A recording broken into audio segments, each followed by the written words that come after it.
Ronald Acuna Jr. going to be out for the season for the Atlanta Braves after exiting with an injury yesterday against the Pirates. So now Strider and Acuna done for the year for the Braves. That was the leader to win NL Cy Young coming into the season, and that was the leader to win NL MVP coming into the season. So definitely a huge deal. They were also huge favorites to win the NL East, but now that the Phillies have gotten off to this historic start, they're 38-16 to start this season. They're 6 games up currently on Atlanta, and right now they're minus 190 to win the NL East. The Braves are plus 160. Pat, your thoughts on the Acuna injury and what this means for the Braves long term, and also what this means for the NL East? Do you think now that the Phillies are going to win that division? No, I don't. No, I don't. And I fully understand how incredible the Phillies have been. They were off to the best 50-game start in franchise history, one of the best 50-game starts in recent Major League Baseball history. They've got a pitching staff that is tremendous. Their bullpen, which had long been the laughing stock of baseball, we'll never forget the video of JT Realmuto seeing one of the many ill-fated Phillies relievers run out of the bullpen and, sprinting to the mound. And JT Realmuto just shakes his head in disgust because of how bad the bullpen had been for years. And now the bullpen is great. And they've got a lineup that has found its chemistry. And these guys, for the most part, 1 through 6 can all mash. And then 7, 8, 9, no matter who they've plugged in so far, Philadelphia has hit the crap out of the baseball. But no, I don't think, and this is crazy because we literally just talked about this on 5-Star Weekend every Sunday morning, 9 a.m. to 12 p.m. Eastern, PJ. Yesterday, the odds were Phillies minus 110, Braves minus 115. So Ronald Acuna gets hurt. It's crazy to see the Phillies have jumped all the way up to minus 190. Ronald Acuna, reigning MVP, sensational hitter, sensational player.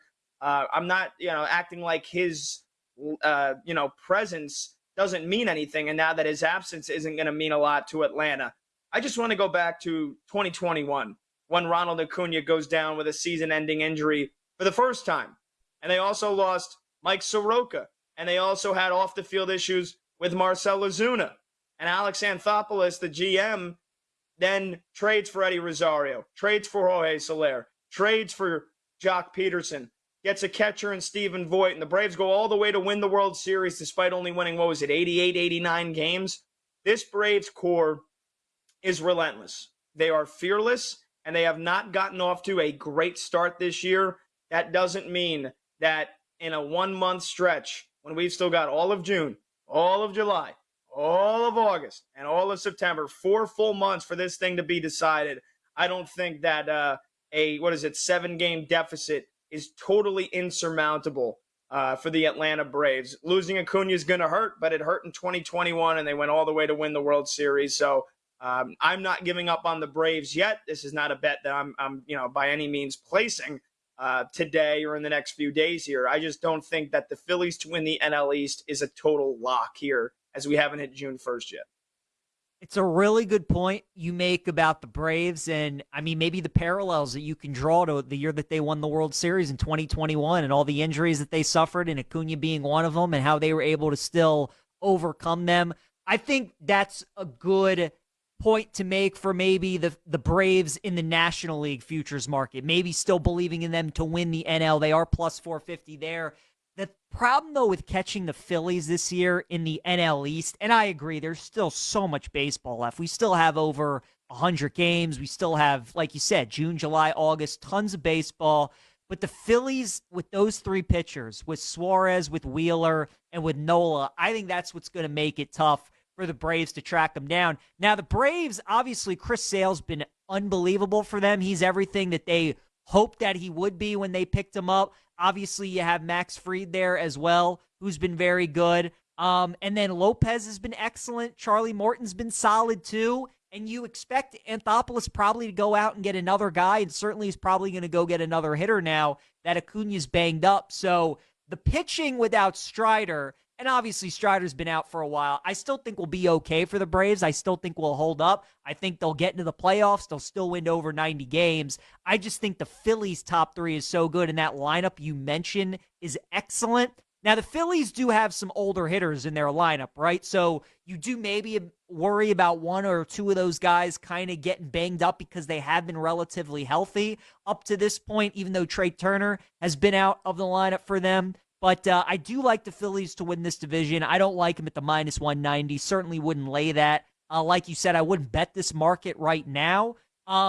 But if they start getting higher and higher, and maybe we can get like a 3-1 on the Braves, a 4-1 on the Braves, and it's like a middle of June, late June kind of play, I could definitely be talked into that. Because remember, I mean, the Braves were in a similar spot when they were trying to track down the Mets a couple of years ago, when the Mets were off to a crazy start, and then it was like a 10-game lead, and then Atlanta comes all the way back to win that division. But yeah, I mean, these two teams are really, really good. And if you're a Braves fan, it obviously sucks that Acuna's hurt, but that's a really good point that you bring up, Pat. And, I think you just got to talk about 2021. And I'm sure that's what Snedeker is doing with his team and saying we just lost one of the best players of baseball, but we overcame him a couple years ago and won the whole thing. So maybe we can go and do it again. Is there a tennis player you liked? I know the women's side, it looks like Iga's probably going to take it. But heading into the French Open on the men's side, was there a guy that you were eyeing to win that tournament? I liked Zverev, and it was tough because he got Nadal in the first round, which, yes, 112-3 at the French Open all time speaks for itself. Now, Rafa's, basically been hurt for the last 24 months, tried to come back last year, got hurt, missed all of last season. Came back a couple of weeks ago to play the French, to play the clay season, and just you could tell not himself. If his body, if he can stay injury free, and maybe eke out 12 more months, maybe we get one more run from him next year at the French Open. But he kind of said there's a big chance that this was my last match. He called off. They wanted to do a whole farewell ceremony for him. He said, nope, I don't want to do that because I'm not going to rule out playing again at next year's French Open, but the chances are that with the injuries he has had over the last 2 years, and he's now in his late 30s here, chances are that that was the last French Open match we've seen Nadal play. And he played two top 10 players leading up to the French Open. He played one of them twice, De Minaur, the Australian, lost to him the first time, beat him the second time, and then played a big server in Hurkacz and got destroyed a couple of weeks ago.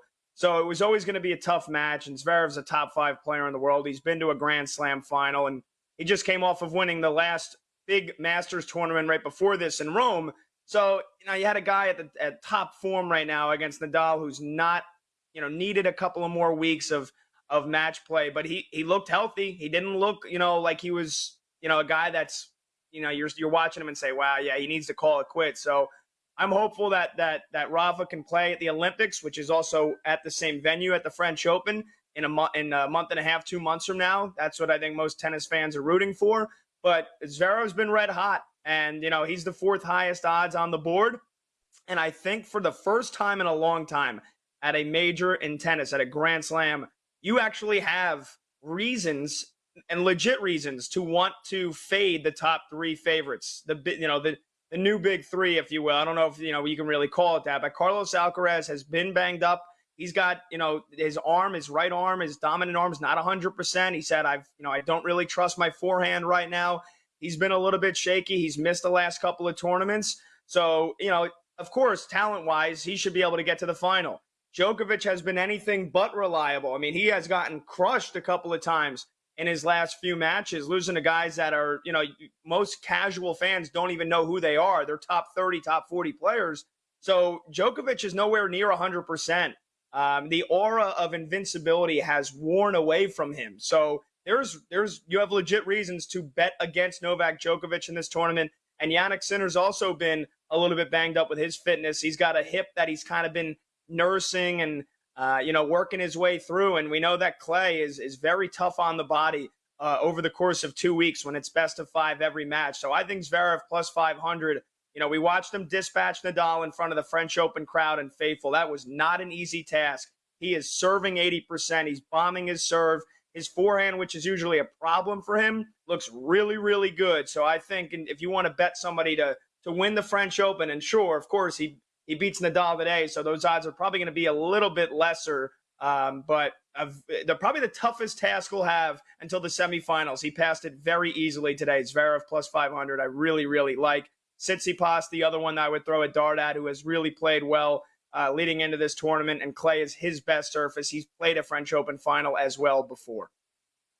Yeah, I mean, you mentioned Zverev, so he opened the tournament at plus 600, down to plus 500 now with that win against Nadal. But, Pat, it's just kind of cool seeing all the parity on the men's side. To your point, I mean, the last 20 years, whether it's been Fed, Nadal, whether it's been Djokovic, maybe Andy Murray sneaking in there for a couple of major titles, we kind of really always have a favorite or top two guys that we know have a chance. But this year, it's really for the taking. Alcaraz is the favorite at plus 225. Novak plus 350, Yannick Sinner plus 375, and then Zverev, Tsitsipas, as you mentioned. I know we had Whale Capper on, Drew Dinsick on the show last week when Ken and I were on, and he liked Casper Ruud at 10-1. So he told us, Drew did last week, Pat, that he felt there were about 8 guys that could win the men's draw. And some years, especially in this event, when Nadal was in his prime, there was only one guy that could win this event. So it should set up for some really good tennis. Really impressive, like you said, by Zverev today to win in straight sets.